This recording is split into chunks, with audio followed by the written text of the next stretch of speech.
அன்பு, அரண், உறவு, பணி இவைகளை மையமாக கொண்டு இறைவன் அழைத்தலை ஏற்று ஏழை எளியவர்களுக்கு பணி செய்ய அவர் கொடுக்கின்ற அழைப்பை நாம் ஏற்று அவருக்கு பணி செய்து இருப்பதும் அவருக்கு சரணாகதி அடைவதும் நம்முடைய வாழ்வின் நிறைவு என்பதை உணர்ந்து இந்த திருப்பலியில் பங்கேற்க உங்களை அன்போடு அழைக்கின்றேன். தந்தை, மகன், தூய ஆவியின் பெயராலே நம் ஆண்டவராகிய இயேசு கிறிஸ்துவின் அருளும் கடவுளின் அன்பும் தூய ஆவியாரின் நட்புறவும் உங்கள் அனைவரோடும் இருப்பதாக.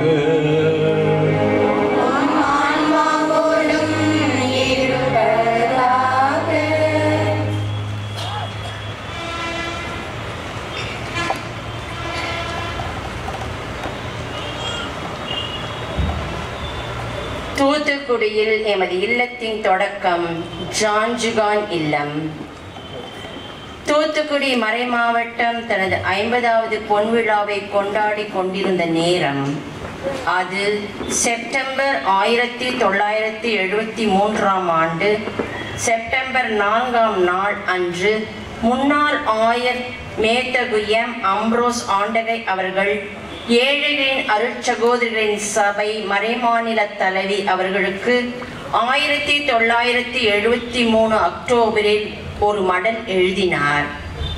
தூத்துக்குடி மறைமாவட்டம் செப்டம்பர் 23 மற்றும் 24ஆம் நாட்களில் பொன்விழாவை கொண்டாடுவதால் அதன் நினைவாக முதியோர்களுக்கான ஒரு இல்லம் தொடங்கும் தமது விருப்பத்தை வெளிப்படுத்தினார். இந்நகரின் கைவிடப்பட்ட முதியோர்களின் எண்ணிக்கை அதிகரித்து வருவதால் முதியோர் இல்லம் தொடங்குவது அவசியம் என்பது அவரது நியமான விருப்பமாகும்.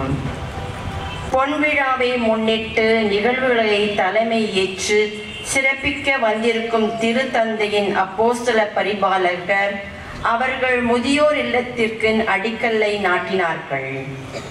திரு இருதய மருத்துவமனைக்கு அருகில் 2 2 ஏக்கர் நிலம் தேர்ந்தெடுக்கப்பட்ட முதியோர் இல்ல கட்டடமானத்திற்கு நிதி ஆதாரங்களும் கண்டறிக்கப்பட்ட திரட்டப்பட்டது. இப்பெரும் பணியை ஏற்று செவ்வனை நடத்த நாங்கள் நம்பிக்கையுடன் இறைவனை வேண்டினோம். ஏழைகளின் சிறிய சகோதரிகள் சபையின் மறைமாநில தலைவி அவர்கள் அகில உலக தலைவி அவர்களிடம் தூத்துக்குடியில் முதியோர் இல்லம் அமைவதற்கான விண்ணப்பத்தை வைத்த பொழுது அவர்களுக்கு அதற்கு இசைவு தெரிவித்தார்கள். 1973ஆம் ஆண்டு டிசம்பர் 28 அன்று மறை மாநில தலைவி மற்றும் அருட்சகோதரி அம்ப்ரோசின் அவர்கள் சென்னையிலிருந்து தூத்துக்குடியில் முதியோர் இல்லத்திற்கு ஒதுக்கப்பட்ட நிலத்தை பார்வையிட வந்தார்கள். அவர்கள் இங்கு வந்து சேர்ந்ததும் 300 தொழு நோயாளிகள் தங்கி இருக்கக்கூடிய பிரான்ஸ்கோவின் மரியன்னை சபை கன்னியரால் நடத்தப்பட்ட தொழுநோய் மருத்துவமனைக்கு சென்றார்கள். அங்கு சபை தலைவி 3 நாட்கள் தங்கியிருந்த பொழுது பிரான்சிஸ்கன் சபை அருட்சகோதரிகள் காட்டிய சிறப்பான உபசரிப்பில் உள்ளம் நெகிழ்ந்தார்கள். அதே நாளில் மறை மாநில தலைவி அவர்கள் மேத்தகு ஆயர் அம்ப்ரோஸ் அவர்களை சந்தித்தார்கள். தொடக்கத்தில் கெரகோப் தெருவில் தான் முதியோர் இல்லம் இருந்தது. ஒரு வீட்டில் மாதம் 30 ரூபாய் வாடகைக்கு 4 அருட்கன்னியர்களும் 10 முதியவர்களும் அங்கு தங்கியிருந்தார்கள். அருட்சகோதரி குழந்தை தெரேஸ், அருட்சகோதரி சாந்தால் ஆண்டனேட், அருட்சகோதரி ஐரீன், அருட்சகோதரி பிரான்சுவஸ் மேரி ஆகியோரின் பராமரிப்பில் முதியோர் இல்லம் சிறப்பாக தொடக்கமாக அமைந்தது. 1975ஆம் ஆண்டு ஜனவரி 26ஆம் நாள் காலை 9 மணிக்கு ஒரு சிறு பந்தல் போடப்பட்டு தொடக்க விழா நடத்தேறியது. மேதகு ஆயர் அம்ப்ரோஸ் அவர்கள் தலைமை ஏற்க நகரமன்ற தலைவரும் முன்னாள் பாராளுமன்ற உறுப்பினரும் திரு சிவசாமி செவிலியர் மச்சாடோ, திரு ஜான் மோத்தா, அரிம சங்க தலைவர் திரு அப்துல் ஜரீஃப், ரோட்டரி சங்க தலைவர் வாசுதேவன் மற்றும் சமூக ஆர்வலர் வெங்கட கிருஷ்ணன் ஆகியோர் இவ்வரலாற்று நிகழ்ந்து கலந்து கொண்டனர். நிகழ்ச்சியின் நன்றி கூறலுக்கு சிறப்பு விருந்தினர்களால் அனைவருக்கும் அந்த இல்லமானது பார்வையிடப்பட்டது. அன்று மாலை ஆயர் அவர்கள் அங்குள்ள சிற்றாலயத்தில் திருப்பலை நிறைவேற்றி நற்கரணை இல்லத்தில் ஸ்தாபனம் செய்தார்கள். அது உடனிருப்பை கொண்டிருந்த மகிழ்ச்சியான உணர்ச்சி மிக்க நாளாக இருந்தது. ஜனவரி 27 அன்று டாக்டர் பென்மோத்தா அவர்கள் தாராள மனத்துடன் தங்கள் மோட்டார் வாகனத்தை எங்களுக்கு தந்திவினார்கள். அவரது வாகன ஓட்டியான திரு லட்சுமணன் என்ற இந்த நண்பர் எங்களை தூத்துக்குடியில் உள்ள பெரிய சந்தைக்கு அழைத்து சென்று கடைக்காரர்களிடம் எங்களை அறிமுகம் செய்து காய்கறிகளும் பிற அத்தியாவசிய பொருட்களையும் வாங்கி தந்தார்கள். அங்கிருந்தவர்கள் எங்களது பணியின் மீது உள்ள ஆர்வத்தால் எங்களது வாகனத்தை காய்கறிகள் நிரம்பிய சாக்குகளால் நிரப்பினர். 28ஆம் நாள் செவ்வாய்க்கிழமை முதலாக ஒரு எளிய பெண்மணி முதியோர் இல்லத்தில் சேர அனுமதி கேட்டு வந்தார். அவரது பெயர் தொம்மா அந்தோனியம்மா. அவரது பாதுகாவலான புனித அந்தோனியார் தான் அங்கு அனுப்பி வைத்திருக்க வேண்டும். புதன்கிழமை அன்று சூசையம்மாள் என்ற முதியோர் இங்கு வந்திருந்தார். புனித வள்ளலார் தான் பசியுடனும் தனிமையிலும் அல்லற்பட்டு கொண்டிருந்த அந்த முதியோர் புகழிடம் தேடி இல்லத்தில் சேர்ந்தார் என நம்புகிறோம். 3ஆம் நாள் மரிய செல்வி என்ற முதியோர் இல்லத்தில் சேர்ந்து எங்களை வியப்பில் ஆழ்த்தினர். இது சிலுவைநாதர் எங்கள் மீது காட்டிய பரிவிரக்கமாகும். புதிய இல்லத்திற்கு அடிக்கல் 1977ஆம் ஆண்டு ஜனவரி 28ஆம் நாள் நாட்டப்பட்டது. தாராள மனம் கொண்ட அநேக நண்பர்களும் உபகாரிகளும் இல்லத்திற்கு பேருதவி புரிந்தார்கள். அவர்களது 9 அருட்கன்னியர்களும் 100 இல்லவாசிகளும் அங்கு இருந்தார்கள். 1978 ஜூன் 25ஆம் நாள் இல்லம் முழுமையாக கட்டி முடிக்கப்பட்டது. இவ்வாறு எமது பணி 34 ஆண்டுகளாக இந்நகரில் சிறப்பாக செயல்பட்டு கொண்டிருந்தது. இவ்வேளையில் எமது இல்ல கட்டடத்தில் கீறல் விழுந்து மழைக்காலங்களில் நீர் கசிவு ஏற்பட்டு கட்டடம் பெரும் பாதிப்புக்குள்ளானது. இது போன்ற இன்னிர இடர்பாடுகளும் புதிய இல்லம் கட்ட முடிவு செய்யப்பட்டது. அதற்கான அடிக்கல் எட்டயாபுரம் சாலையில் உள்ள போல் நாயகன் பேட்டையில் நாட்டப்பட்டது. 2009ஆம் ஆண்டு அக்டோபர் 21ஆம் அன்று தூய வழனாரின் நாளான புதன்கிழமை முன்னாள் ஆயர் மேதகு இவான் அம்ப்ரோஸ் அவர்களால் எமது புதிய கட்டடத்திற்கு அடிக்கல் நாட்டப்பட்டது. எமது சபையின் அகில உலக தலைவி சகோதரி செலின் மற்றும் இந்த இல்லத்தின் கட்ட ஒப்பந்தல் அளித்த எமது சபையின் அகில உலக ஆலோசனை குழுவினரும் வந்திருந்தார்கள். மறை மாநில தலைவி ஜெம்மா பெர்னடெட் மற்றும் மறை மாநில ஆலோசகர் அருள் சகோதரி அவர்களும் பெங்களூரில் இருந்து வந்திருந்தார்கள். புதிய இல்லத்தின் திறப்பு விழா 2012ஆம் ஆண்டு ஜூலை 11ஆம் நாள் கோலாகலமாக நடைபெற்றது. வானத்தில் அழகிய வானவில் வளைந்து மழைத்துளிகள் வான சீராய் ஒவ்வொருவையும் வரவேற்றது. நம் இறை தந்தை அருட்கருணையால் மனிதருடன் ஒப்பந்தத்தை புதுப்பித்து போல் இருந்தது. இப்புதிய இல்லத்தில் முதியவர்களுக்கான 100 அறைகளும் தனிப்பற்றும் 2 படுக்கைகள் கொண்ட அறைகளும் தம்பதியர்க்கென்று தனிப்பிரிவும் உள்ளது. முதியவர்களை துடிப்பாகவும் அவர்களின் திறமைகளை சரிவர பயன்படுத்தவும் என்று உடலிய பயிற்சி கூடமும் தொழில்சார் பயிற்சி கூடமும் உள்ளன. இந்நாளில் திருத்தந்தை 14ஆம் ஆசீர்வதிப்பாரை நன்றியுடன் நேசத்துடன் நினைத்து பார்க்கின்றோம்.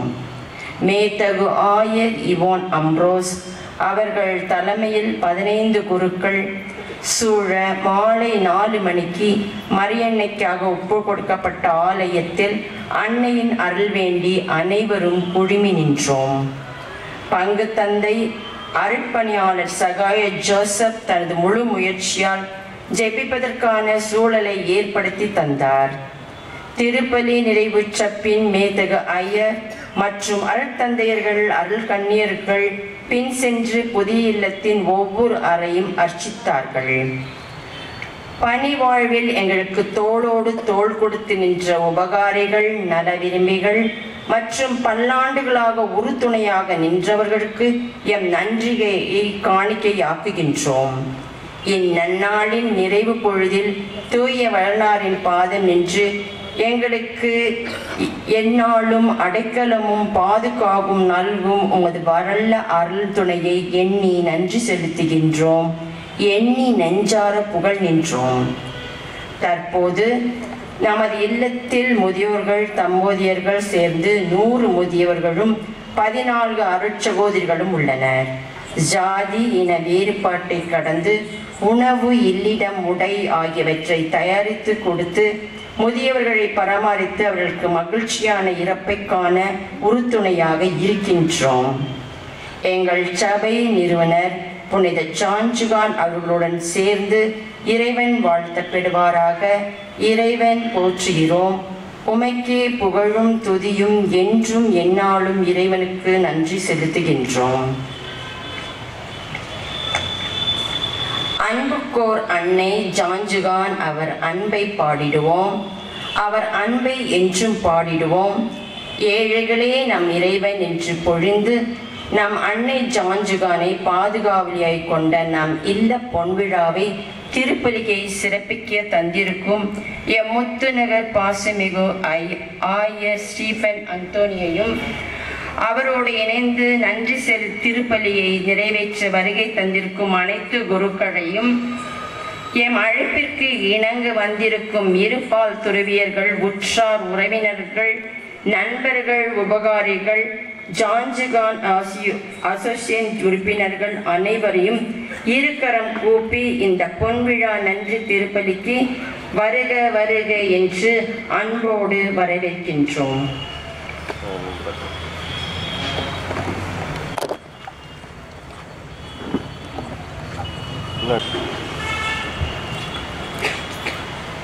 A message from our Mother General for this occasion. 50th anniversary of our foundation of our home in Thoothukudi. Dear friends, I take great pleasure in addressing a few lines to you from the Mother House of the Congregation of the Little Sisters of the Poor, La Tour Saint Joseph, France. I assure you of my close communion in prayer and in thought on this joyful occasion of the Golden Jubilee of the foundation of our 9th home for the aged in India. On behalf of all our little sisters in the community, I express my deepest gratitude to you, dear faithful friends and benefactors from this district of Tamil Nadu, for your generous and constant support since the beginning of the home. It is with immense gratitude that we, the little sisters, recall God's providence in 1973, manifested through the invitation letter of His Lordship, Monsignor M. Ambrose, Bishop of Thoothukudi.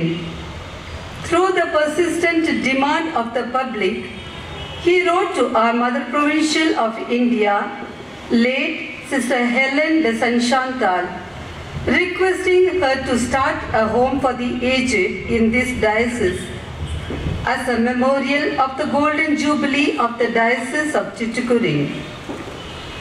After being satisfied with a narrow strip of land donated by Chevalier Machado, along with 1 acre of land donated by the Bishop on Etapuram Road, Madurai Road, it was decided that the desired home would be constructed on this plot. While awaiting the construction, the humble beginning was set up in a rented house on Kerakop Street with Sister Anne-Therese de l'Enfant Jésus as the Mother Superior of a small community with 3 little sisters, which was inaugurated on the 26th of January 1975 amidst many dignitaries and important persons. Ever since the arrival of little sisters here in the Pearl City, they have benefited from constant acts of generosity from the local population. I am very happy and take this opportunity to express my sincere thanks to you. Without your help, it would never be possible to continue to provide the daily comfort to the aged entrusted to our care. This occasion also brings back many fond memories of my short visit to Janjugan Illam, Thoothukudi in February 2017, along with Mother Assistant Maria Claret. We were delighted to meet many of you personally and express our wishes and gratitude. However, to continue our mission of humble service towards the elderly poor, we need a constant flow of new vocations. So, without hesitation, I invite you to join us in praying for genuine vocations to the congregation. Along with Mother Provincial Mary Clara, Mother Rose Augustine Emmanuel, and all the other little sisters in Thoothukudi, I ask the Almighty Father and our dear Mother Mary to bless you all and confide your personal intentions and your families to the powerful intercession of our Mother Foundress Saint Janjugan. San Maria del Monte Auxiliadora Superior General. அருமையான நாளிலே திருத்தந்தை அவர்கள் நம்முடைய சகோதரிகளுக்கு அனுப்பிய வாழ்த்து செய்தியையும் ஆசிரையும் ஆங்கிலத்தில் வாசிக்க விரும்புகிறேன். His Holiness Pope Francis gives his apostolic blessing to the superior and the religious sisters of the Little Sisters of the Poor on the joyful occasion of the Golden Jubilee of their service at St. John Jugan Illam, Tuticorin. Archbishop Leopoldo Girelli, Apostolic Nuncio, New Delhi, 20th August 2024. அனைவரும் திருப்பலிக்காக எழுந்து நிற்போம். நன்றியை காணிக்கையாக்குவோம். இறைவன் நன்மைத்தனத்தின் ஊற்றாக இருக்கிறார். நன்றியோடு நாம் செய்கின்ற இந்த ஊழியங்கள் எல்லாம் அவருடைய பெயரையும் புகழையும் எல்லா இடத்தில் சாற்றவும், திருச்சபைக்கும் இந்த ஊழியம் செய்கின்ற சகோதரிகளுக்கும் அவர்களுக்கு உதவுகின்ற தன்னார்வ தொண்டர்களுக்கும் இறைவன் ஆசீர்வதிக்கவும் வேண்டி நம்முடைய தவறுகளுக்காகவும் ஏழைகளுக்கு இறங்காமல் இருந்த அந்த நேரங்களுக்காகவும் மனம் வருந்தி மன்னிப்பு கேட்போம். எல்லாம் வல்ல இறைவனிடமும் நான் பாவியென்று ஏற்றுக்கொள்கிறேன். ஏனெனில் என் சொல்லாலும் சொல்லாலும் செய்தாலும் பாவங்கள் பல செய்தேன். என் பாவமே என் பெரும் பாவமே. ஆகையால் எப்பொழுதும் கன்னிகையான தூய மரியாதையும் வானதூதர் மனிதர் அனைவரையும் சகோதர சகோதரிகளே உங்களையும் நம் தேவனாகிய ஆண்டவரிடம் எனக்காக வேண்டிக் கொள்ள மன்றாடுகிறேன். எல்லாம் வல்ல இறைவன் நம் மீது இரக்கம் வைத்து நம் பாவங்களை மன்னித்து நம்மை நிலை வாழ்வுக்கு அழைத்து செல்வாராக.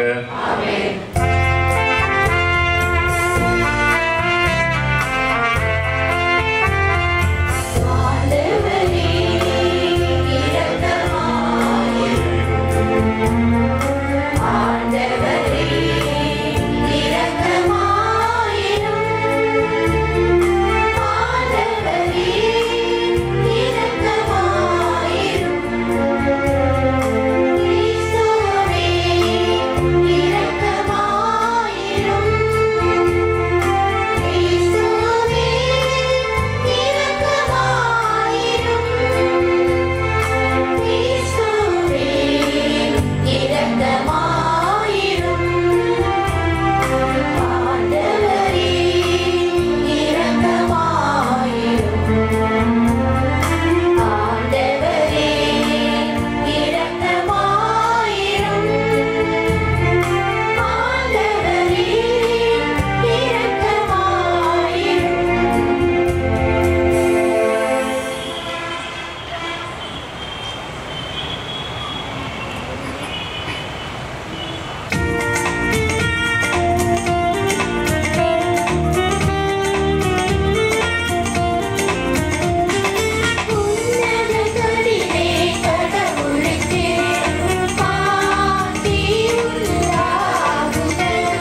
மன்றாடுவோமாக. இறைவா, இன்னலுறும் அடியார்களுக்கு எப்பொழுதும் இரக்கத்துடன் செவி சாய்த்தருளும். இவ்வாறு உமது கனிவிரக்கத்துக்காக நன்றி கூறி உம்மை பணிவுடன் வேண்டும் நாங்கள் தீமை அனைத்து நின்றும் விடுபட்டு மகிழ்ச்சியுடன் எப்பொழுதும் உமக்கு ஊழியம் புரிய செய்வீராக. உம்மோடு தூய ஆவியாரின் ஒன்றிப்பில் ஒரே இறைவனாய் என்றென்றும் வாழ்ந்து ஆட்சி செய்கின்ற எங்கள் ஆண்டவரும் உம் திருமகனுமாகிய கிறிஸ்து வழியாக உம்மை மன்றாடுகிறோம்.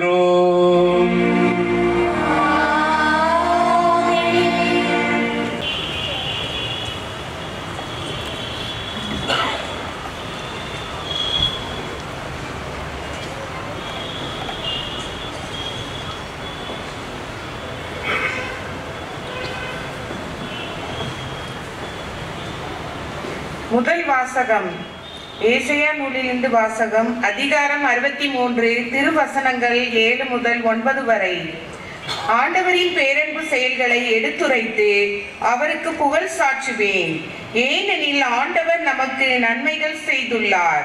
தம் இரக்கத்தையும் பேரன்பையும் முன்னிட்டு இஸ்ரேல் குடும்பத்தாருக்கு மாபெரும் நன்மை செய்துள்ளார். ஏனெனில் மெய்யாகவே அவர்கள் என் மக்கள், வஞ்சனை செய்யாத பிள்ளைகள் என்று அவர் கூறியுள்ளார். மேலும் அவர் அவர்களின் மீட்பரானார். துன்பங்கள் அனைத்திலும் அவர்களின் மீட்பரானார். தூதரோ வானதூதரோ அல்ல, அவரே நேரடியாக அவர்களை விடுவித்தார். தம் அன்பினாலும் இரக்கத்தினாலும் அவரே அவர்களை மீட்டார். பண்டைய நாட்கள் அனைத்திலும் அவர்களை தூக்கி சுமந்தார். ஆண்டவரின் அருள்வாக்கு.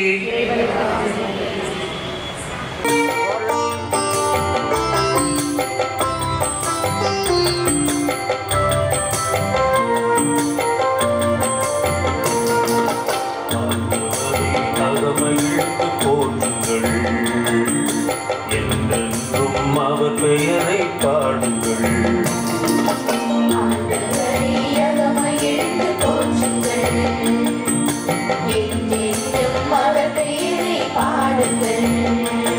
நாம் போற்றவும் புகழவும் தகுதியானவர்.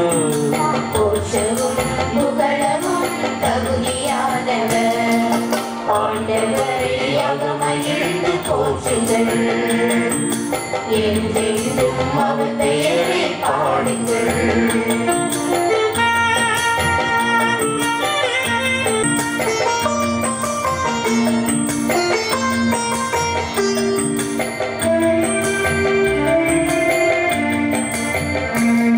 அவர் மாட்சியுள்ள திருநாமத்தை போற்றுங்கள்.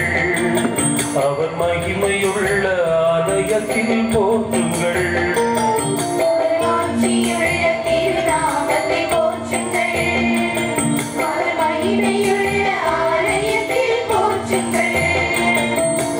என்றென்றும் எல்லோருக்கும் மேலாக வாழ்த்துங்கள். ஆண்டவரை போற்றுங்கள்.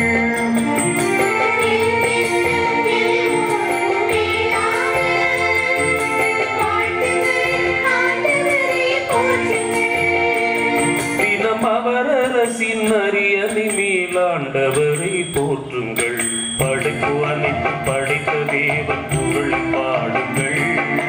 மகிமை மாந்து கொண்ட தேவன் புகழை பாடுங்கள்.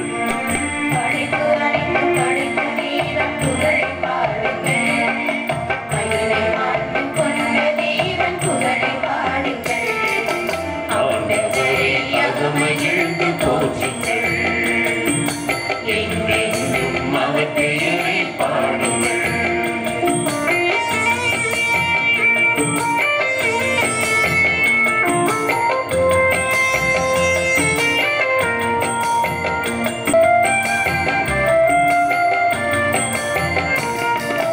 வானம் காற்றும் மழையும் உம்மை வாழ்த்தட்டும்.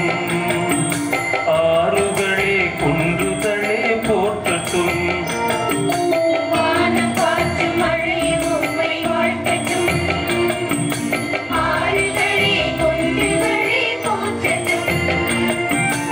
ஆண்டவரின் எல்லாவித படைப்புகளே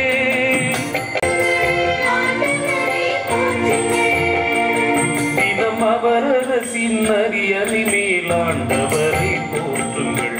படைப்பு அனைத்தும் படைத்த தேவன் புகழை பாடுங்கள். மகிமை மாண்பு கொண்ட தேவன் புகழை பாடுங்கள்.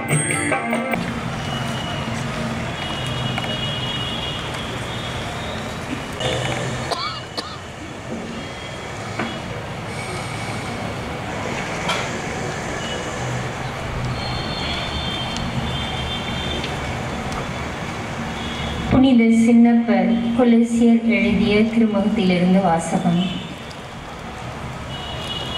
நீங்கள் கடவுளால் தேர்ந்து கொள்ளப்பட்டவர்கள், அவருடைய அன்பிற்குரிய இறைமக்கள்.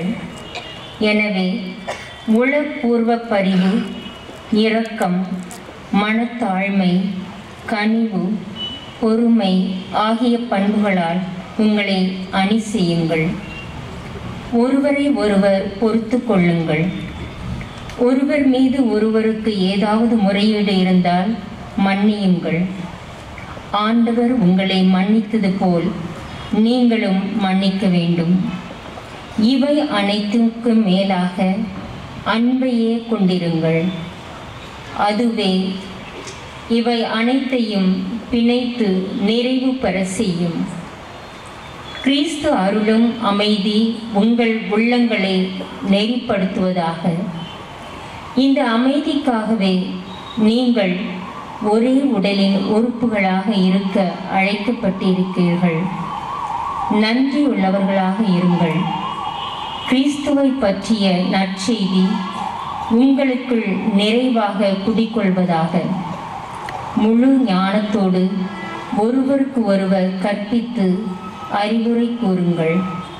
திருப்பாடல்களையும் புகழ்பாக்களையும் ஆவிக்குரிய பாடல்களையும் நன்றியோடு உளமாற பாடி கடவுளை போற்றுங்கள். எதை சொன்னாலும் எதை செய்தாலும் அனைத்தையும் ஆண்டவர் இயேசுவின் பெயரால் செய்து அவர் வழியாய் தந்தையாம் கடவுளுக்கு நன்றி செலுத்துங்கள். ஆண்டவர் வழங்கும் அருள்வாக்கு.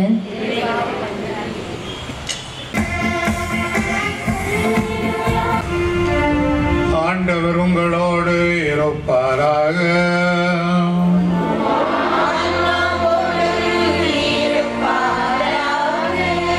லூக்கா எழுதிய தூய நற்செய்தியிலிருந்து வாசகம்.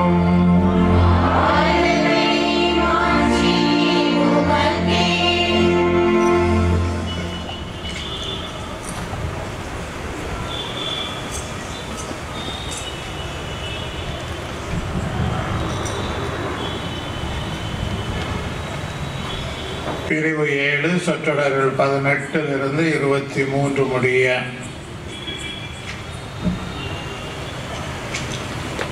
யோவானுடைய சீடர் இவற்றை எல்லாம் அவருக்கு அறிவித்தனர். யோவான் தம் சீடர்களுள் இருவரை வரவழைத்து, வர இருப்பவர் நீர்தாமா அல்லது வேறு ஒருவரை எதிர்பார்க்க வேண்டுமா என கேட்க ஆண்டவரிடம் அனுப்பினார். அவர்கள் அவரிடம் வந்து, வர இருப்பவர் நீர்தாமா அல்லது வேறு ஒருவரை எதிர்பார்க்க வேண்டுமா என கேட்க திருமுழுக்கு யோவான் எங்களை உம்மிடம் அனுப்பினார் என்று சொன்னார்கள். அந்நேரத்தில் பிணிகளையும் நோய்களையும் பொல்லாத ஆவிகளையும் கொண்டிருந்த பலரை இயேசு குணமாக்கினார். பார்வையற்ற பலருக்கு பார்வை அருளினார். அவர் அவர்களுக்கு மறுமொழியாக, நீங்கள் கண்டவற்றையும் கேட்டவற்றையும் யோவானிடம் போய் அறிவியுங்கள். பார்வையற்றோர் பார்வை பெறுகின்றனர், கால் ஊனமுற்றோர் நடக்கின்றனர், தொழுநோயாளர் நலம் அடைகின்றனர், காது கேளாதோர் கேட்கின்றனர், இறந்தோர் உயிருடன் எழுப்பப்படுகின்றனர், ஏழையருக்கு நற்செய்தி அறிவிக்கப்படுகின்றது. என்னை குறித்து இடரல் படாதோர் பேறு பெற்றோர் என்றார். இது கிறிஸ்து இன்று நமக்கு வழங்கும் வாழ்வு தரும் நற்செய்தி.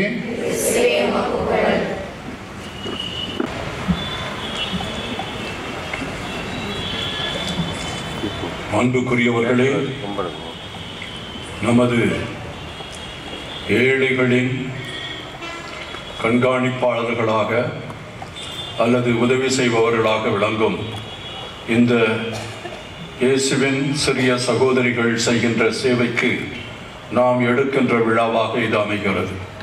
இந்த அருமையான நாளிலே இந்த திருப்பலியில் கலந்து கொள்ள வந்திருக்கின்ற நம்முடைய முதன்மை குரு அவர்களுக்கும் முதன்மை செயலர் அவர்களுக்கும் மற்றும் இங்கு வந்திருக்கின்ற அனைத்து தந்தையர்களுக்கும் நம்முடைய அருள் சகோதரிகள் அனைவருக்கும் இறை மக்கள் எல்லாருக்கும் என்னுடைய வாழ்த்தையும் வணக்கத்தையும் தெரிவித்துக் கொள்கிறேன். இன்றைய விழா யூபிலி விழா. எதற்காக யூபிலி கொண்டாடுகிறோம்? நாம் ஏழைகளை நினைத்து பார்ப்பதற்காக கொண்டாடப்படுகின்ற விழா. ஏழைகளுக்கு இன்னும் தீவிரமாக உதவி செய்ய வேண்டும் என்ற கருத்தோடு நாம் கொண்டாடுகின்ற விழா. ஆண்டவருக்கு நன்றி செலுத்துகின்ற விழா. கைவிடப்பட்டோரையும் ஒதுக்கி வைக்கப்பட்டோரையும் குழந்தைகளினாலே தள்ளி வைக்கப்பட்டோரையும் அரவணைத்து ஆரத்தழுவி அவர்களுக்கு செய்கின்ற உதவியை வலியுறுத்துகின்ற விழா. இந்த விழாவிலே சகோதரிகள் மட்டும் மகிழ்ச்சி உறுவதல்ல, அனைவரும் தூத்துக்குடி நகரமே மகிழ்ச்சி உறுகிறது என்பதை நான் கூறிக்கொள்ள விரும்புகிறேன். அதே நேரத்தில் நம்முடைய மறை மாவட்டத்தின் ஒரு சொத்தாக இந்த சகோதரிகள் தங்கள் சேவை மனப்பான்மையோடும் தன்னலத்தை மறந்து தியாக உள்ளத்தோடு ஏழை எளியவர்களை மிக மிக அன்போடும் கனிவோடும் நடத்துகின்ற பராமரிக்கின்ற ஒரு நற்செயலுக்கு நாம் கொண்டாடுகின்ற விழா இது. சகோதரிகள் இங்கே வந்து இந்த நற்செயலை அவர்கள் செய்கின்றார்கள் என்று நாம் நம்பியிருந்தாலும் அவர்கள் தங்களுடைய நேரத்தை, தங்களுடைய வலிமையை, தங்களுடைய அன்பை மக்களுக்கு கொடுத்து அவர்கள் அருகாமையில் இருந்து அவர்களை மகிழ்விக்கின்ற ஒரு சிறப்பு விழாவாக இருந்தாலும் இது தூத்துக்குடி மக்களால் கொண்டாடப்படுகின்ற ஒரு அற்புத விழா என்று நான் நினைக்கின்றேன். நான் சகோதரிகளை அண்டி கேட்கும் பொழுது 100 பேருக்கு ஒவ்வொரு நாளும் நீங்கள் உணவு தயாரிக்கின்றீர்கள், அந்த இடங்களை எல்லாம் சுத்தம் செய்கிறீர்கள், அவர்கள் இருக்கின்ற ரூம் எல்லாவற்றையும் நீங்கள் தூய்மைப்படுத்தி எங்களுடைய இருப்பிடத்தை விட மிக அருமையாக அழகாக தூய்மையாக வைத்திருக்கிறீர்களே, இது எப்படி சாத்தியம்? எப்படி இந்த 100 பேருக்கும் நீங்கள் சாப்பாடு போட முடிகிறது? இந்த கட்டிடங்களை எல்லாம் எப்படி உங்களால் மெயின்டைன் பண்ணப்படுகிறது? அப்படியெல்லாம் கேட்கும் பொழுது தூத்துக்குடி நகரத்தில் வாழுகின்ற மக்கள் எங்களை கைவிடவில்லை. எப்பொழுதும் கையை நீட்டுகின்ற பொழுது அவர்கள் தாராளமாக கொடுக்கிறார்கள். அவர்களுடைய இதயம் அன்பால் பூரித்து நிரம்பி வழிகிறது. தாங்கள் இந்த பணியை துவக்குகின்ற காலத்தில் 4 சகோதரிகள் மற்றும் 10 வயோதிகர்கள் இங்கே இருக்கும் பொழுது இவர்கள் தெருவாக சென்று கடையோரம் சென்று வியாபாரிகளிடம் சென்று அவர்களிடம் அந்த ஏழை மக்களுக்காக பிச்சை கேட்டார்கள். ஆனால் அதை இன்ட்ரடியூஸ் பண்ணது யாரு அப்படின்னா ஒரு லட்சுமணன் என்று சொல்லக்கூடிய ஒரு ஓட்டுநர். அந்த ஓட்டுநர் தான் இந்த சகோதரிகளை எடுத்து சென்று அந்த வியாபாரிகளிடம் அறிமுகம் செய்து அந்த நாளில் அவர்கள் தாங்கள் கொண்டு போன வாகனத்தை திருப்பி கொண்டு வர முடியவில்லை. காரணம் என்னவென்றால் அவர்கள் கொண்டு போன எல்லா மூட்டைகளும் காய்கறிகளால் நிரம்பி வழிந்தன. மக்களுடைய அன்பு, தாராள குணம் எல்லாமே அங்கு சிறந்து வழிந்தது. எனவே இந்த ஊழியத்தை செய்கின்றவர்கள், இங்கே இருக்கின்றவர்கள், கவனிக்கப்பட வேண்டியவர்கள், கவனிக்கப்பட்டு கொண்டிருக்கிறவர்கள் எல்லோரும் கிறிஸ்தவர்கள் மட்டுமல்ல, முஸ்லிம் நண்பர்கள் இருக்கிறார்கள், இந்து நண்பர்கள் இருக்கிறார்கள், கடவுளின் பிள்ளைகள் என அவர்கள் கருதப்படுகிறார்கள். வேதங்கள், வித்தியாசங்கள், பிளவுகள் எல்லாம் மறைந்து போகின்றன. அந்த வேதங்களிலெல்லாம் ஒரு அழகையும் ஒரு அன்பையும் ஒரு ஆற்றலையும் காணுகின்ற அந்த நிலைமை அவர்களுக்கு வருகிறது. கொடுக்கின்றவர்களும் கத்தோலிக்கர்கள் மட்டுமல்ல, இந்துக்கள் கொடுக்கிறார்கள், முஸ்லிம்கள் கொடுக்கிறார்கள். எங்கெங்கெல்லாம் சகோதரிகள் செல்லுகிறார்களோ அவர்களுக்கு நல்ல வரவேற்பு கிடைக்கிறது. எல்லாரும் வரவேற்று அவர்களுக்கு ரொம்ப நல்ல மனதோடு கொடுப்பார்கள் என்று எண்ண முடியாது. ஒரு சிலர் மனதில் ஏதாவது வைத்திருக்கலாம். அன்னை தெரசாளுக்கு நேர்ந்த கதி ஜான் ஜுகன் அவர்களுக்கு கூட நேர்ந்தது. நீ ஏமாற்றுகிறாய், ஏழைகளுக்கு உதவி செய்கிறேன், வந்து எங்களிடம் நீ வந்து தர்மம் கேட்கிறாய், உன்னை சும்மா விடுவதில்லை. அந்த ஜான் ஜுகன் இவங்க சபையை ஸ்தாபித்த அந்த தாயார் அங்கே அவர்களிடம் ஏழைகளுக்காக பிச்சை எடுக்க செல்லுகிற பொழுது ஒரு பெரிய வியாபாரி அவரை தள்ளிவிட்டதாக அறிய வருகிறோம். அந்த அம்மா கீழே விழுந்துட்டாங்க, காயம் ஏற்பட்டு விட்டது. இருந்தாலும் அவரை மனதில் வைத்து மன்னித்து ஆசீர்வதித்து அவர்கள் தாண்டி செல்லுகிறார்கள். அதன் பிறகு அந்த வியாபாரி தன்னுடைய குற்றத்திற்காக மனம் வருந்தியதாக சொல்லப்படுகிறது. அதே போல அன்னை தெரசாளுக்கும் நேர்ந்தது. காரி துப்பி விட்டார், கைகளை காயம் துப்பி விட்டார். அந்த கைகளை துடைத்து கொண்டு, எனக்கு வேண்டியதை கொடுத்து விட்டீர்கள், என் மக்கள் ஏழைகளாக இருக்கிறார்களே, பசியாக இருக்கிறார்களே, அவர்களுக்கு ஏதாவது கொடுங்கள் என்று அந்த வியாபாரியிடம் கேட்ட பொழுது அவர் வெக்கி நாடி போய்விட்டார். அம்மா, நீங்க திருப்பி ரியாக்ஷன் சொல்லுவாங்க இல்லையா, எதிர்மறையாக என்னை திட்டுவீர்கள், பேசுவீர்கள், தரைக்குறைவாக ஏதாவது சொல்வீர்கள் என்று நினைத்தேன். நீங்கள் இந்த மாதிரி ஒரு தெய்வீக செயலை செய்கிறீர்களே என்று சொல்லி அவர்களுக்கு ஏராளமான பொருளை கொடுத்ததாக நாம் அன்னை தெரசாவினுடைய அந்த வாழ்விலே பார்க்கிறோம்.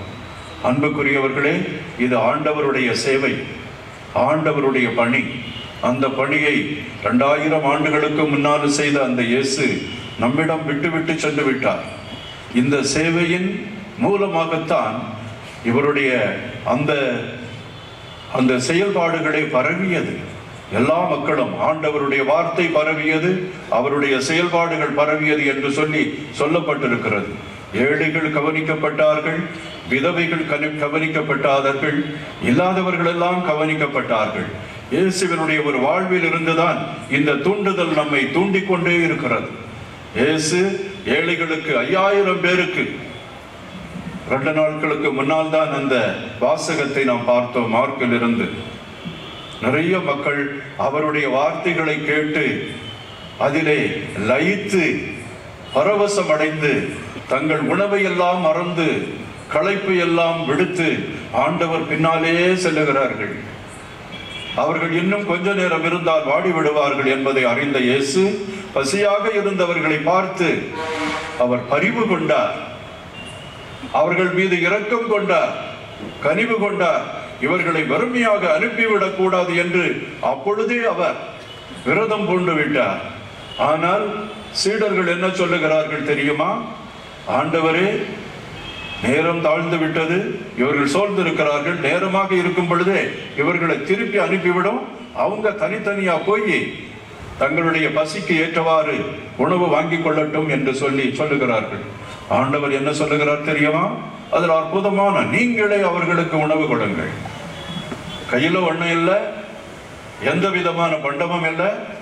அவர்களை பார்த்து இயேசு சொல்லுகிறார், நீங்களே அவர்களுக்கு உணவு கொடுங்கள் என்று சொல்லுகிறார்.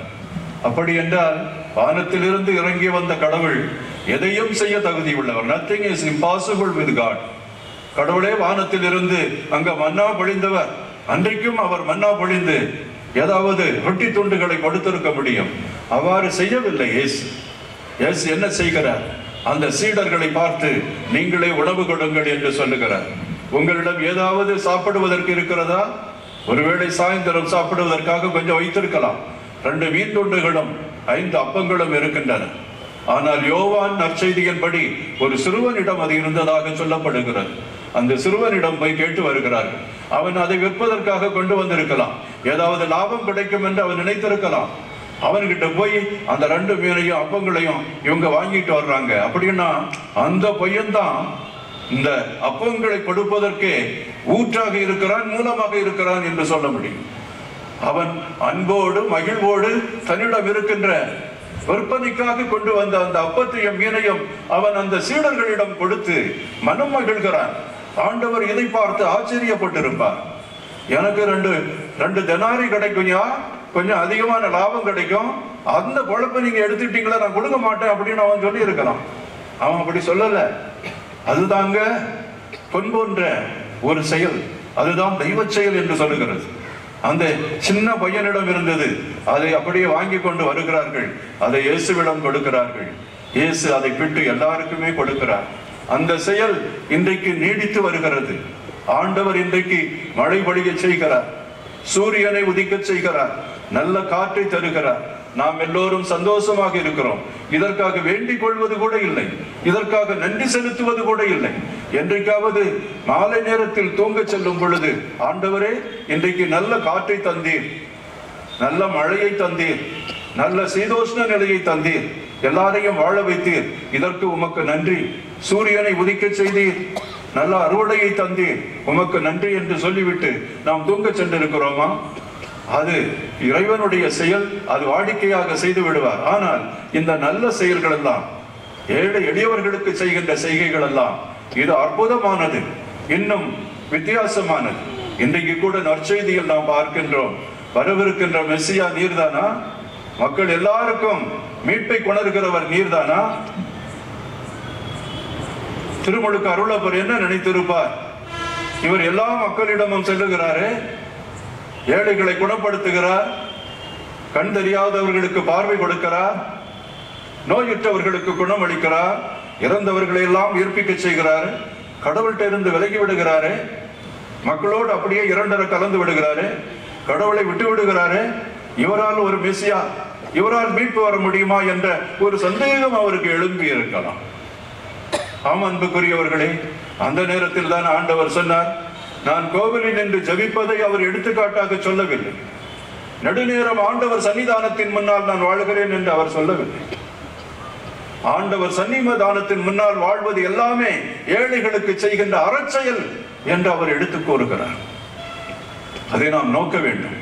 அதற்காக ஜெபம் செய்யவில்லை என்று நீங்கள் எடுத்துக்கொள்ளக்கூடாது. ஆண்டவர் காலையிலும் மாலையிலும் ஜெபம் செய்தார். தன்னுடைய தந்தையோடு இரண்டர கலந்தார், அவரோடு பேசினார், அவரோடு பல திட்டங்களை பற்றி எல்லாம் ஆராய்ந்தார். எப்படி அவர் பேசி இருப்பார்? கடவுளுடைய திருவுளம் என்ன என்பதை எல்லாம் அந்த ஜெபத்தின் வழியாக அவர் கேட்டிருப்பார் அல்லவா? நான் கண்டிப்பாக இந்த மக்களை மீட்க வேண்டுமா? சிலுவையில் அறையப்பட வேண்டுமா? எல்லாராலும் நிராகரிக்கப்பட வேண்டுமா? ஒருவன் என்னை காட்டி கொடுக்கப்பட வேண்டுமா? எந்த துன்பங்களையும் அவமானங்களையும் நான் அடைய வேண்டுமா? தந்தையே எனக்கு சொல்லும் என்று கண்டிப்பாக அவர் தன் தந்தையிடம் ஜெபத்தின் வழியாக உரையாடல் நடத்தி இருக்க முடியும். என் மகனே, இதற்காகத்தான் உன்னை நான் அனுப்பினேன், இதை நீ செய்து முடித்தாக வேண்டும் என்று அந்த ஜெபத்தில் சொல்லுகிறார். அப்போ ஜெபத்தில் வருகின்ற அந்த உறுதிப்பாடும், ஜெபத்தில் வருகின்ற அந்த வலிமையும் எல்லாம் எதற்காக? மக்களிடம் சென்று நற்செய்தியை அறிவிப்பதுதான். ஏழைகளுக்கு நற்செய்தி அறிவிக்கப்படுகிறது. அவர்கள் கடவுளுடைய மக்கள். இன்றைய முதல் வாசகத்திலும் இரண்டாவது வாசகத்திலும் நீங்கள் கடவுளால் தேர்ந்து கொள்ளப்பட்டவர்கள், கடவுளுக்கு சொந்தமானவர்கள், கடவுள் உங்களை நேசிக்கிறார், அன்பு செய்கிறார், ஆசீர்வதிக்கிறார், பாவிகள் என்று ஒதுக்குவதில்லை. அது எதனால் நடந்தது? இயேசுவினுடைய வாழ்வின் அந்த மையத்தினால் நடந்தது. அவர் இறந்தார். இன்றைக்கு கூட இயேசு என்னை மீட்க முடியுமா என்று நிறைய பேர் கேட்கிறாங்க. ஆனா அதே நேரத்துல இயேசு என்னை மீட்டு விட்டார், நான் அவருடைய பிள்ளை என்று நிறைய பேர் இன்றைக்கு சான்று பகர்றாங்க. அதுதான் கடவுளுடைய வல்லமையும் அன்புக்குரியவர்களே. இதே இயேசுதான் இந்த திருச்சபையின் இது எப்பொழுதுமே இயங்கிக் கொண்டிருக்கிறது, இது நடந்து கொண்டிருக்கிறது, திருச்சபை பயணித்துக் கொண்டிருக்கிறது என்பதற்கு சான்று பகவர்கள் இந்த சகோதரிகளும் இந்த சகோதரிகளுடைய நல்ல சேவைகளுக்காக உதவுகின்ற நகர மக்கள் எல்லாரும் சேர்ந்துதான் இதை செய்திருக்கிறார்கள். நாம் யூபிலி ஆண்டில் இருக்கிறோம். 2025 ஆண்டு. இந்த ஆண்டு அந்த யூபிலி ஆண்டுல எதிர்நோக்குடையவர்கள் தான், எதிர்நோக்கின் பயணிகள் தான்.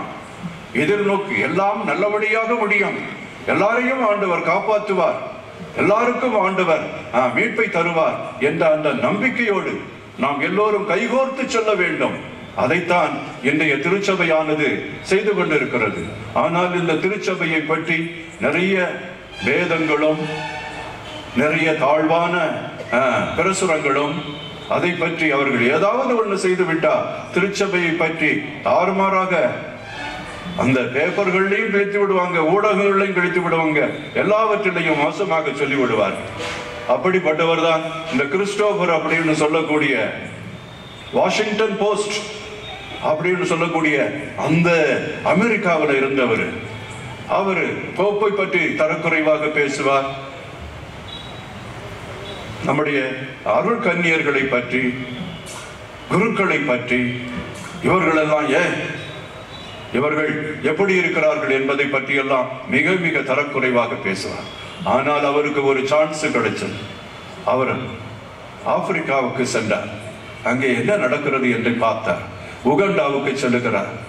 உகண்டாவில் உள்நாட்டு போர் நடக்கிறது. ஒருவரை அடித்துக் கொள்ளுகிறார்கள். மக்களுக்கு படிப்பே இல்லை, உணவு இல்லை. எல்லாரும் பதைத்து எல்லாரும் அப்படியே பயத்துல அச்சத்துல இருக்கிறாங்க. கடவுளுடைய பிள்ளைகள் என்பதை அவர்கள் மறந்துவிட்டு ஒருவரை ஒருவர் எதிரிகளாக அவர்கள் போர் தொடுக்கிறார்கள். அவர்கள் மத்தியில் உயிரை பணயம் வைத்து பணி செய்கின்ற அந்த அருள் சகோதரிகளையும் அருள் தந்தையர்களையும் பார்க்கிறார். அதுல ஒருவர் பெல்ஜியத்தில் இருந்து வந்தவர். அவர் ட்ரெஸ்ஸே சரியா போடவில்லை. என்னுடைய வாழ்நாளிலேயே மிக மோசமாக ட்ரெஸ் உடுத்தியவர் அந்த சாமியார் தான் அப்படின்னு அவர் அதில் எழுதுறார். மக்களுக்காக பள்ளிக்கூடங்கள் கட்டி அவர்களுக்கு உணவு கொடுத்து அறிவு கொடுத்து அவர்கள் எல்லோரும் ஒரு இடத்துல இல்லை, 2-3 இடத்துல பெரியவர்களிடமிருந்தெல்லாம் அவர்கள் காசு வாங்கி அந்த மக்கள் வாழ வேண்டும், வளர வேண்டும் என்பதற்காக அவர் செய்கின்ற அந்த சேவையை பார்த்து கிறிஸ்டோபர் அப்படியே மயங்கி விட்டார். ஆம் அன்புக்குரியவர்களே, நம்முடைய திருத்தந்தை சொல்லுவார், புனிதர்களை எல்லாம் வைத்து பெருமைப்படுகின்ற காட்சியகம் அல்ல திருச்சபை. டொன் போஸ்கோ இருக்கிறார், இக்னாசியஸ் இருக்கிறார், அசிசி இருக்கிறார், ஜான் ஜூகன் இருக்கிறாங்க. இவங்களையெல்லாம் காட்சியகத்தில் வைத்து இதோ பாருங்கள் இத்தனை புனிதர்களை திருச்சபை பெற்று தந்திருக்கிறது என்று பெருமைப்படுகிறது அல்ல திருச்சபை. மாறாக வீதிகளிலும் சேறுகளிலும் தூசி படிந்த அந்த இடத்திலும் வாடி வதங்குவோரை எடுத்து செல்லுகின்ற ஃபீல்டு ஹாஸ்பிட்டல் அப்படி என்று சொல்வார். நடமாடும் மருந்தகம் அப்படி என்று சொல்வார். மருத்துவமனை, அதுதான் திருச்சபை. அந்த திருச்சபையை தான் இவர்கள் கட்டி எழுப்புகிறார். அப்போ திருச்சபையானது இன்றைக்கு ஏழைகளை கைவிடுவதில்லை. நிறைய பேர் கைவிட்டு விட்டாலும் திருச்சபையானது அவர்களுக்காக கணிசமான தொகையை ஒதுக்கி கணிசமான பேர் இன்றைக்கு அதற்காக வேலை செய்து கொண்டிருக்கிறார்கள். மூலை முடுக்குகளில் எல்லாம் பல இடங்களில் அவர்கள் வேலை செய்து கொண்டிருக்கிறார்கள். தூக்கி எறியப்பட்ட குழந்தைகளை எடுத்து வைக்கிறார்கள். நோய்வாய்ப்பட்டவனை, நாற்றம் அடிப்பவனை எல்லாம் எடுத்து சுத்தப்படுத்தி அவனை தூய்மையாக ஒரு மனிதனாக மாற்றுகின்ற அந்த பெருமை அந்த சிஸ்டர்களுக்கு உண்டு, அந்த சகோதரிகளுக்கு உண்டு, அந்த தந்தையர்களுக்கு உண்டு. இதை பொறுக்காதவங்க நிறைய பேர் இருக்கிறாங்க. இதற்கு எதிராக வேலை செய்யறவங்க இருக்கிறாங்க. ஸ்டெயின், அந்த மத்திய பிரதேசத்துல ஸ்டெயின் ஏழை எளியவர்களை, குஷ்டரோகிகளை அரவணைத்து ஆசீர்வதித்து அவர்களை துடைத்து அவர்களுக்கு மருந்திட்டு கவனித்து வந்தவர். அவரையும் அவருடைய பையனையும், 2 பையங்க அப்படியே உயிரோட எரிச்சு கொண்டுகிட்ட ஒரு சமுதாயம். அப்படிப்பட்ட சமுதாயத்தெல்லாம் இருக்கிறோம். நல்லது செய்வதை கூட பொறுக்க முடியாத சமுதாயம். அப்படி இடத்துல இப்படி நல்ல சேவைகள் செய்து இறைவனுக்கு புகழ் பாடுகிறார்கள். இறைவன் நமக்கு உதவியாக இருக்கிறார், நம்மை கைவிட மாட்டார். இவர்களுக்கு வேலை செய்வதைத்தான் பெருமையாக கண்டிருக்கிறார். நான் ஏழையாக இருந்தேன், நான் பசியாக இருந்தேன் என்றுதான் அவர் சொல்லுகிறார். நான் கோயிலுக்கு போகாமல் இருந்தேன், என்னை கோவிலுக்கு அழைத்து சென்றாய் அப்படின்னு அதிகமாக சொல்லவில்லை. நான் பசியாக இருந்தேன். அப்ப பசியாக இருக்கிறவனுக்கு உணவு கொடுப்பதையும் அவனை கடவுள் பால் திருப்பி வருவதையும் நீங்கள் அழைத்து நீங்கள் அதை செய்தீர்கள் என்றால் நீங்களே இறைவனுடைய உண்மையான சேவர்கள். எனவே கிறிஸ்தவ மதம் அல்லது திருச்சபையானது ஜபமும் செய்கிறது, அதே நேரத்தில் இந்த ஜபத்தினுடைய கைகளை ஈர்த்து பிடிக்கிறது. ஏழைகள் என்று யாரும் இருக்கக்கூடாது. பழைய ஏற்பாடு, புதிய ஏற்பாட்டில் தேவையில் இருப்பவர்கள் என்று யாருமே இல்லை. எல்லாருடைய தேவைகளையும் அந்த திருச்சபையானது பூர்த்தி செய்தது. ஆசைகளை தான் பூர்த்தி செய்ய முடியாது. நம்முடைய அந்த மகாத்மா காந்தி சொல்லி இருக்கிறார், கடவுள் நம்முடைய தேவைகளுக்கு ஏற்றவாறு எல்லாவற்றையும் கொடுக்கிறார், நம்முடைய ஆசைகளுக்கு ஏற்றவாறு அவர் நமக்கு கொடுப்பதில்லை. ஆசைதான் அனைத்திற்குமே காரணம், அனைத்து தீமைகளுக்கும் காரணம். எனவே இன்றைக்கு ஆசைகளையும் தான் என்ற எண்ணத்தையும் தனக்கு என்று எழுகின்ற ஆசைகளையும் ஒதுக்கி தள்ளுகின்ற விழா, ஏழை எளியவர்களை அரவணைக்கின்ற விழா, ஆசீர்வதிக்கின்ற விழா. இந்த சகோதரிகளைப் போல முன்னின்று அங்கே தெருக்களில் இருக்கின்ற எல்லா மக்களையும் கொண்டு வந்து இவர்களும் கடவுளுடைய பிள்ளைகள் என்று எல்லா மக்களுக்கும் எடுத்து சொல்லுகின்ற விழா. இந்த விழாவை கொண்டாடத்தான் நீங்கள் வந்திருக்கிறீர்கள். எனவே இந்த ஜூபிலி ஆனது மிகவும் பொருளுள்ள ஜூபிலியாக இருக்கிறது. ஜூபிலி அப்படிப்பட்டதுதான். ஜூபிலி என்பது என்ன? ஜூபிலி விழாவில் கடன்களை தள்ளுபடி செய்ய வேண்டும், அடிமைகளை விடுவிக்க வேண்டும், அந்த பாவங்களை எல்லாம் மன்னிக்க வேண்டும், ஓய்வு கொடுக்க வேண்டும், சரியாக ஓய்வு கொடுக்க வேண்டும். இதெல்லாம் ஜூபிலியினுடைய மொத்த உருவங்கள். இதை லேவியர் ஆகமத்தில் நீங்க பார்ப்பீங்க. அன்புக்குரியவர்களே, இந்த ஜூபிலி விழாவை 50 ஆண்டுகள் இவர்கள் கொண்டாடி விட்டார்கள். அப்படி என்றால் அவர்களுடைய ஆதங்கம் என்ன? நம்முடைய லோக்கல்ல இருந்து இந்த மாதிரி பணி செய்யக்கூடிய ஐயங்க பொண்ணுங்க உருவாக வேண்டும், நம்முடைய பிள்ளைகளை அதற்காக அனுப்பி வைக்க வேண்டும். ஏழைகள் மீதுள்ள கரிசனை அதுதான். கொஞ்ச நாளைக்கு முன்னால கல்கட்டாவில் சென்று வந்த சகோதர குருக்கள் என்னிடம் சொன்னார்கள், கல்கட்டாவுக்கு நீங்க மீட்டிங் போனீங்களா? என்னது, எல்லாத்தையும் பார்த்தோம், ஆனா அந்த அன்னை தெரசால் மடத்துக்கு போனோம், அங்க நாங்க கண்ட காட்சியை எங்களால் நம்பவே முடியவில்லை. 100க்கும் மேற்பட்ட மேனாட்டு இளம் பெண்கள் வந்து தெருக்களில் எல்லாம் சென்று அன்னை தெரசா செஞ்ச அந்த வேலையை இன்னும் செய்யறாங்க.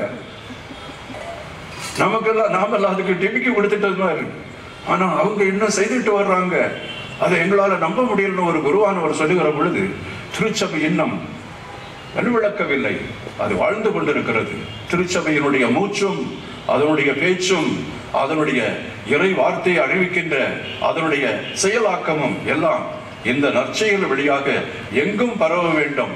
இந்த சகோதரிகளை இறைவன் ஆசீர்வதிக்க வேண்டும். தளர்வு, சோர்வு, எதிர்ப்பு எது வந்தாலும் இறைவன் உங்களோடு இருக்கிறார் என்ற அந்த மனநிலையில் வலுவும் ஆற்றலும் திடமும் பெற்று நீங்கள் தொடர்ந்து இந்த பணியை செய்ய நாங்கள் எல்லோரும் உங்களை ஆசீர்வதிக்கிறோம், உங்களுக்காக ஜெபிக்கிறோம். இந்த நகரத்து மக்களுடைய அனைத்து உதவிகளும் உங்களுக்கு உண்டு என்று கூறி இந்த திருப்பலியை தொடர்ந்து ஆற்ற உங்களை அன்போடு அழைக்கின்றேன்.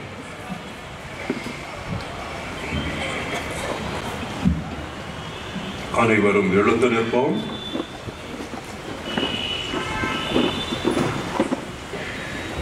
இறைவனிடம் நம்முடைய வேண்டுதல்களை எல்லாம் சமர்ப்பித்து நம்மை ஆசீர்வதிக்க வேண்டும் என்று அவரிடம் கேட்போம்.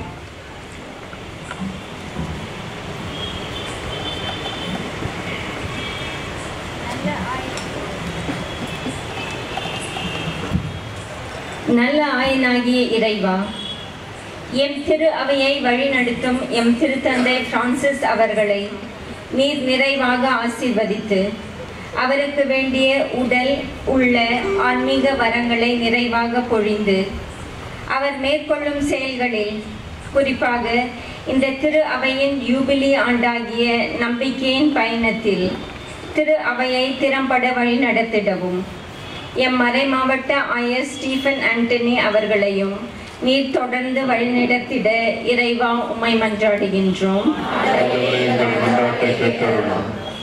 வெற்றியின் நாயகனே இறைவா, இந்த பொன் விழாவை இன்று கொண்டாட காரணமாக இருந்த எம் தலைமை அன்னைகள், மாநில அன்னைகளை நன்றியோடு நினைவு கூறுகின்றோம். இப்போது எம் சபையை வழிநடத்தும் எம் தலைமை அன்னை மற்றும் மாநில அன்னை இவர்களுக்காக ஜெபிக்கின்றோம். இவர்களுக்கு வேண்டிய ஞானம், பலம் இவைகளை நிறைவாக பொழிந்து தொடர்ந்து சிறப்பாக சபையை வழிநடத்திட உதவிட இறைவா உம்மை மன்றாடுகின்றோம். அன்பு தந்தையே இறைவா, எம் இல்லத்தின் ஆரம்ப நாட்களில் இருந்து எமக்கு உதவியாகவும் உறுதுணையாகவும் இருந்த எல்லா அருட்தந்தையர்கள், ஆன்மீக குருக்கள், இருபால் துறவியர்கள் அனைவரையும் நிறைவாக ஆசீர்வதிக்க உம்மை மன்றாடுகின்றோம். கண்மணி போல் காப்பவரே, எம் பணிகளை சிறப்பாக நடத்திட நல்ல தாராள மனம் கொண்ட உபகாரிகள், நண்பர்கள், தன்னார்வ தொண்டர்கள், உற்றார் உறவினர்கள், பெற்றோர்கள், ஜான்ஜுகான் சபை உறுப்பினர்களை நினைவு கூறி அவர்களுக்காக ஜெபிக்கின்றோம்.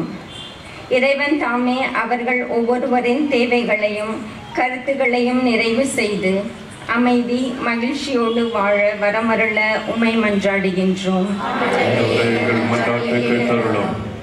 அறுவடையின் சுவடுகளை பின்பற்றி நடந்திட தாராள மனம் படைத்த இளம் பெண்களை அழைக்கவும் உம்மை மன்றாடுகின்றோம்.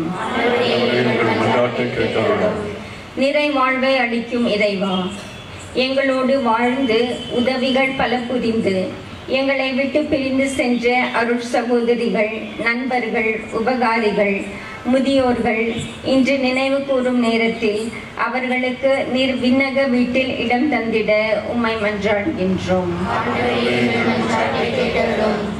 கண்களை மூடி மௌனமாக தனிப்பட்ட கருத்துக்களுக்காக ஜெபிப்போம். திருச்சபையையும் திருத்தந்தையையும் அனைத்து குருக்களையும் அருள் சகோதரிகளையும் அனைத்து நல் மக்களையும் ஆசிர்வதிக்க வேண்டும் என்று வேண்டுவோம். நம்முடைய நாட்டையும் துன்பத்தில் உலருகின்ற மக்களையும் கைவிடப்பட்டோரையும் முதியோரையும் இறைவன் ஆசிர்வதிக்க வேண்டும் என்று கொண்டாடுவோம். என்றென்றும் வாழ்ந்து ஆட்சி செய்கின்றவர் நீரே.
சகோதரர்களே, சகோதரிகளே, என்னுடையதும் உங்களுடையதுமான இந்த திருப்பலி எல்லாம் வல்ல தந்தைக்கு ஏற்ற பலியாகும்படி ஜெபியுங்கள்.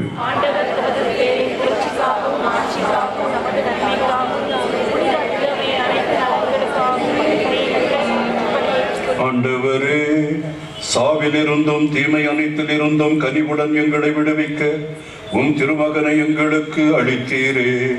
இவ்வாறு இடர்களில் இருந்து விடுபட்டதற்காக நாங்கள் உமக்கு நன்றி செலுத்தி ஒப்புக் கொடுக்கும் இப்பலியை கனிவாய் ஏற்றருள்வீராக. எங்கள் ஆண்டவராகிய கிறிஸ்து வழியாக உம்மை மன்றாடுகிறோம். ஆண்டவர் உங்களோடு இருப்பாராக.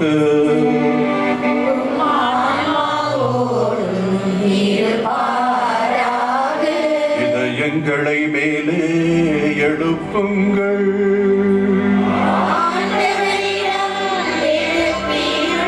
நம் இறைவனாகிய ஆண்டவருக்கு நன்றி கூறுவோம்.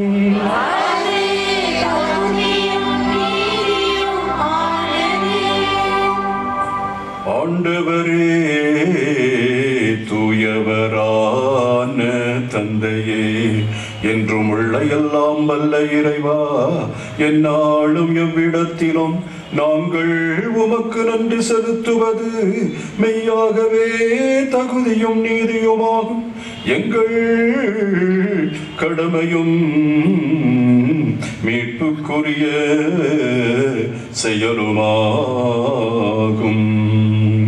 ஏனெனில் பிற இனத்தாருக்கு ஒளியாகிய கிறிஸ்துவில் எமது மீட்பின் மறைபொருளை என்று வெளிப்படுத்தினீர். சாவுக்குரிய எங்களது மனித தன்மையில் அவர் தோன்றிய போது அவருக்குரிய சாகா தன்மையின் மாட்சியால் எங்களையும் புதுப்பிக்கின்றீர்.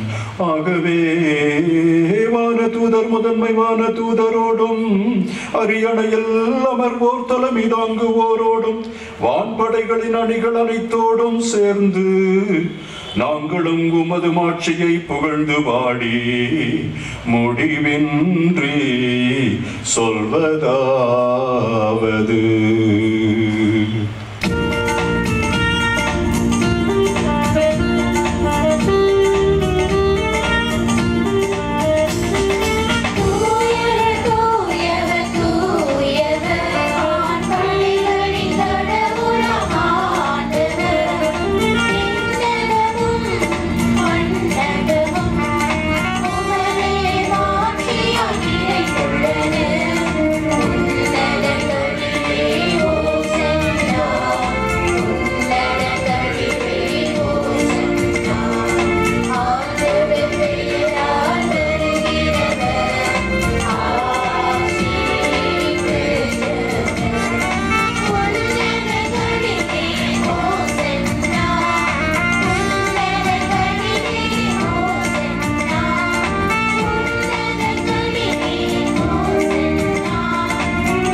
ஆண்டவரே, நேர்மையாகவே தூயவர், தூய்மை அனைத்திற்கும் ஊற்று.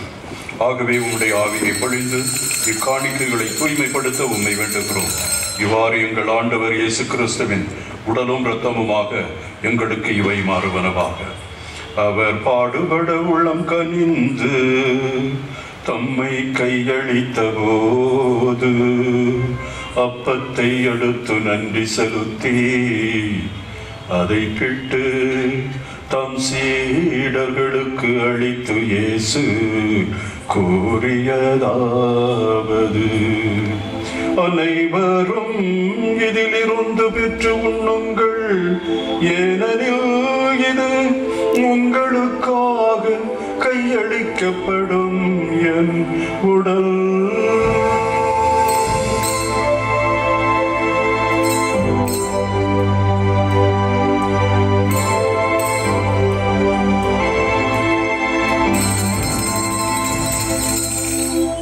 அவ்வண்ணமே இரவு விருந்தை அருந்தியபின் கிண்ணத்தையும் எடுத்து மீண்டும் உமக்கு நன்றி கோரி தம் சீடர்களுக்கு அளித்து இயேசு கூறியதாவது: அனைவரும் இதிலிருந்து பெற்று பருகுங்கள், ஏனெனில் இது புதிய நிலையான உடன்படிக்கைக்குரிய என் இரத்தத்தின் கிண்ணம். இது பாவ மன்னிப்புக்கென்று உங்களுக்காகவும் பலருக்காகவும் சிந்தப்படும். இதை நினைவாக செய்யுங்கள். இதை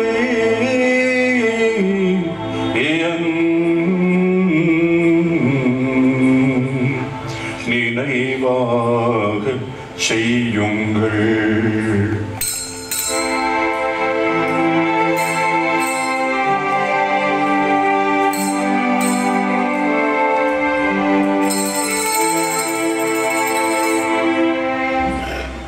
நம்பிக்கையின் மறைபொருள்.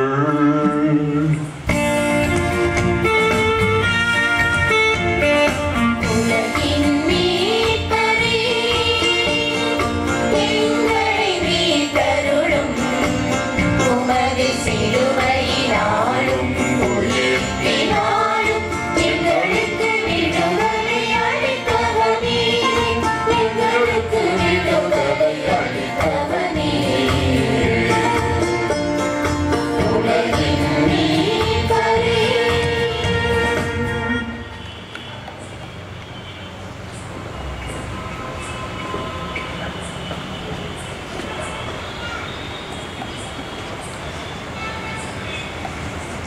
ஆகவே ஆண்டவரே, நாங்கள் கிறிஸ்துவின் இறப்பினையும் உயிர்ப்பினையும் நினைவு கூர்ந்து வாழ்வு தரும் அப்பத்தையும் மீட்பளிக்கும் கிண்ணத்தையும் உமக்கு ஒப்புக் கொடுக்கின்றோம்.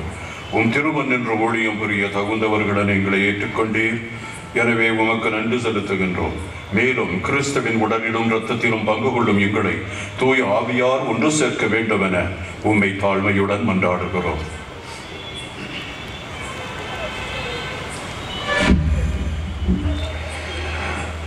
ஆண்டவரே, உலகெங்கும் பரவி இருக்கும் அது திரு அவையை நினைவு கூர்ந்தருளும்.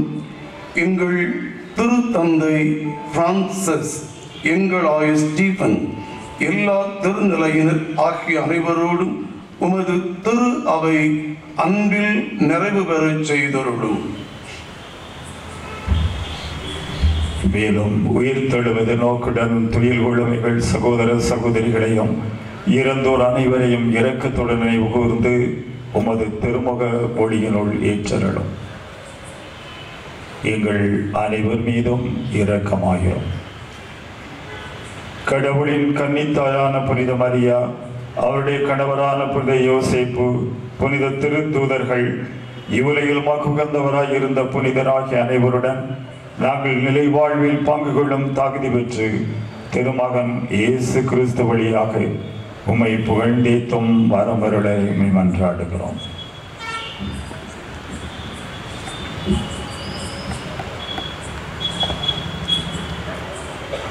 இவர் வழியாக இவரோடு இவரில் எல்லாம் வல்ல இறைவனாகிய தந்தையே, தூய ஆவியாரின் ஒன்றிப்பில் எல்லா புகழும் ஆட்சியும் என்றென்றும் உமக்கு உரியதே.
அனைத்திலிருந்தும் எங்களை விடுவித்து எங்கள் வாழ்நாளில் அமைதியை கனிவுடன் அருள உம்மை மன்றாடுகிறோம்.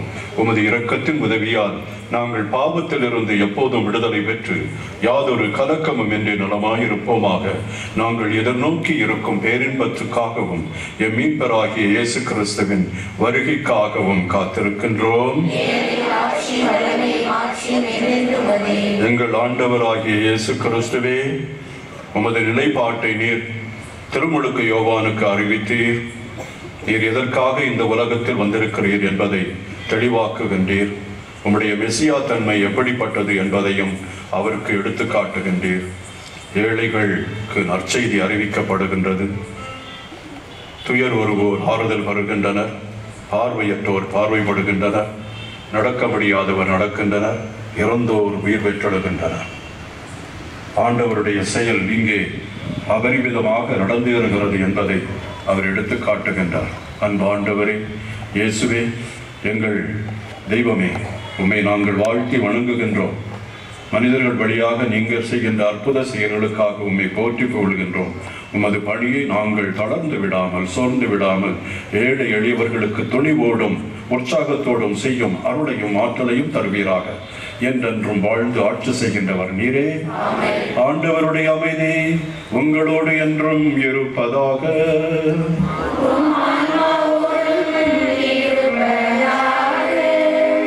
இறைமகன் நம் ஆண்டவர் இயேசு நமக்கு தருகின்ற அமைதியை ஒருவருக்கொருவர் மகிழ்ச்சியோடு பகிர்ந்து கொள்வோம்.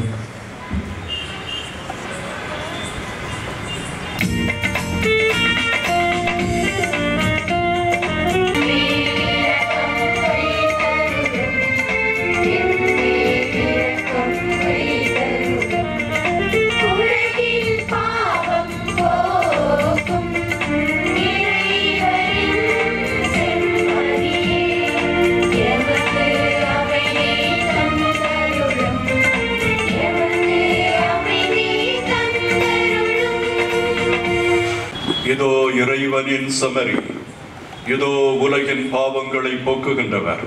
சமரியின் விருந்துக்கு அழைக்க பெற்றோர் பேறு பெற்றோர். நான் தகுதியற்றவர், ஆனால் ஒரு வார்த்தை மாத்திரம் சொல்கிறேன். கிறிஸ்துவின் திருவுடலும் திரு ரத்தமும் நம்மை காத்து நிறைவாழ்வுக்கு நம்மை அழைத்து செல்வதாக. ஆமென்.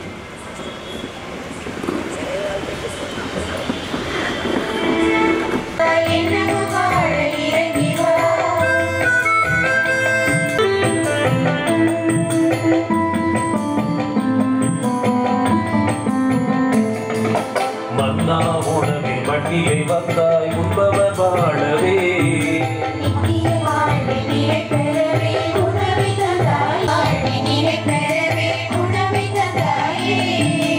இதுவும் உடல் என்றோ, இதுவும் ரத்தம் என்றோ. இயேசுவே நீ வர வேண்டும், என்னை மாற்றிட வேண்டும்.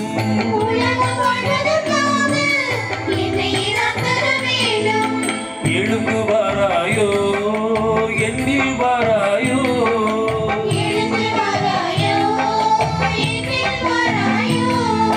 விண்ணகம் இருந்து என்னில் வா, என்னகம் வாழ இறங்கி வா.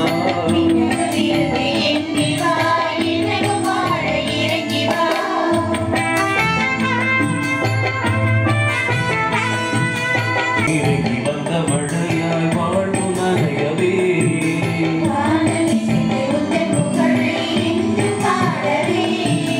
வானம் இறங்கி வந்த மழையாய் வாழ்வு நனையவே.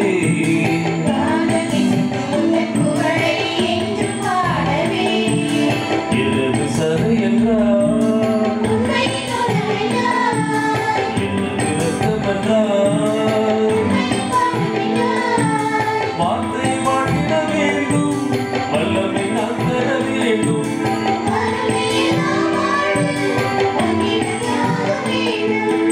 எழுந்து வாராயோ, என்னில் வாராயோ. என்னகம் வாழ இறங்கி வா.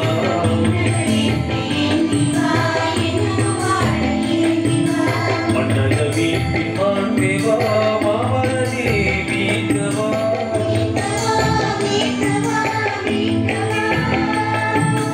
அகிலமாடும் தெய்வ உணவே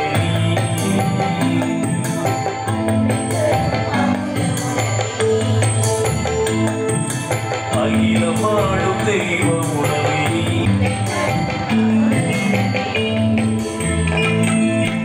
எழுந்து வாராயோ, எழுந்து வாராயோ.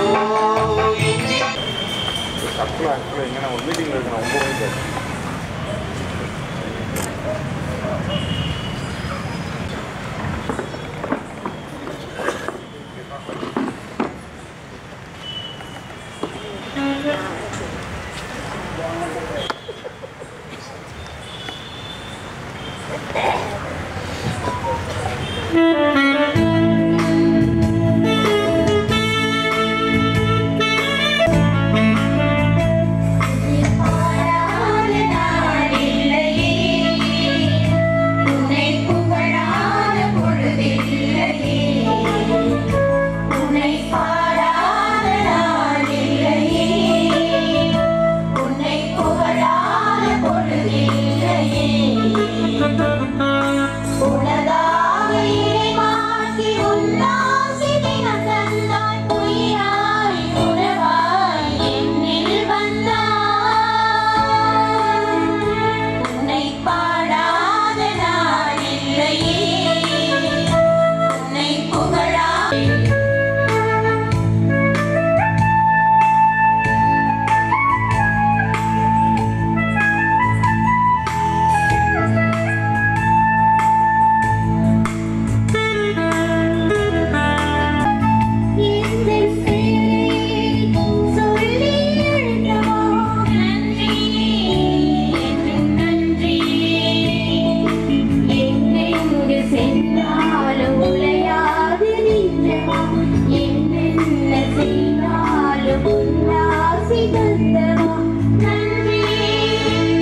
மன்றாடுவோமாக.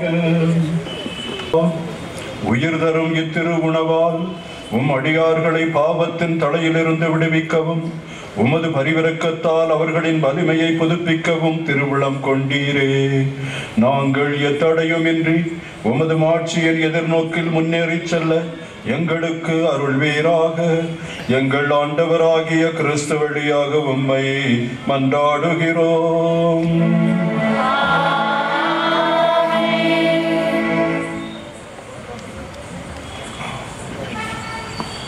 ஆண்டவர் உங்களோடு இருப்பாராக.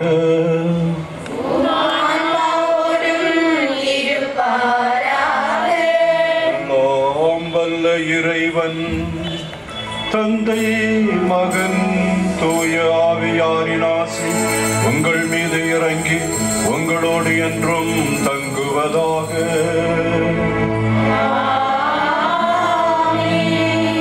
நிறைவான இறையருளை பெற்றவர்களாய் சென்று வாழுங்கள்.